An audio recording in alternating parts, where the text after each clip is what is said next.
tere, mina olen Ingrid Maadvere ja nüüd räägime siis sellest, mida teha üldse vabavastustega. Need on andmeanalüüsi jaoks kõige ebamugavamad. Nii nagu mul siin on, miks sulle meeldib see aastaaeg ja vaatame, mida siis on vastatud.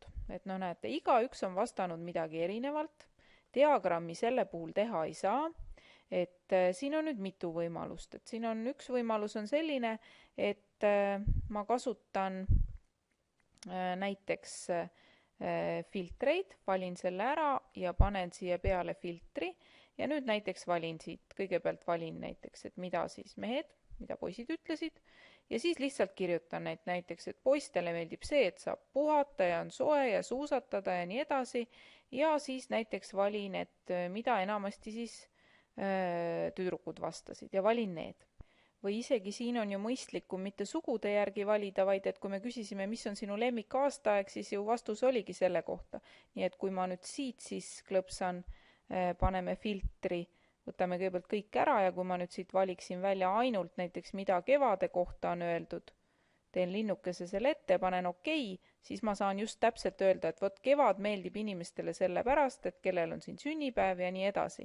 Nii et paneme jälle kõik peale, et on võimalik ka sellisel viisil siis filtreerida. Aga kui ma ikkagi tahaksin mingisuguseid diagramme või asju ka teha, siis üks asi, mida ma võin teha, on see, et ma hakkan neid nagu kategooriatesse panema või siis lahti kirjutama. Et näiteks ma teeme siia sellele tulpa ühe osa juurde, panen siia uuesti pealkirjaks miks ja hakkan lihtsalt panema märksõnad näiteks, et mis siis meeldib, soojus, puhkus. Nii, siia paneme siis suusatamine, et ma nagu teen nagu need asjad kõik lühemaks.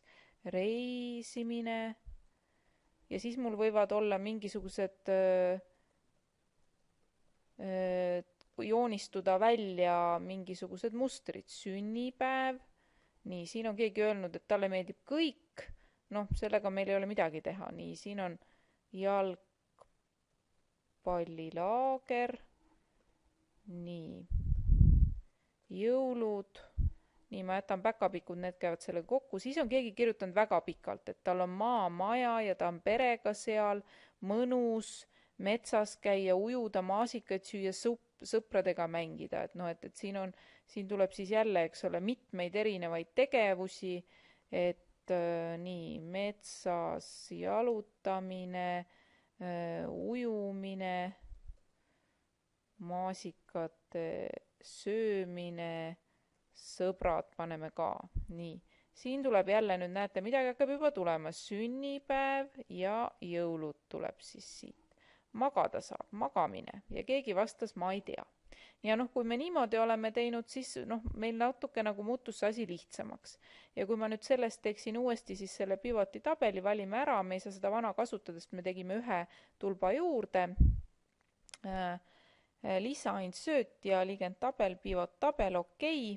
Ja kui me nüüd vaataksime, võtame siis soo, paneme jälle ridadesse, võtame nüüd selle miks siis siia tulpadesse ja miks siis siia väärtustesse ka, et siis mingisugused asjad meil tekivad, aga see tabel iseenesest jääb ikkagi jälle üsna pikaks, nii et see, kui mul ta tuleb nii suur, siis mõistlikum on võib-olla jätta see andmeanalüüs selliselt ära, vaid pigem siis kirjutada need asjad välja,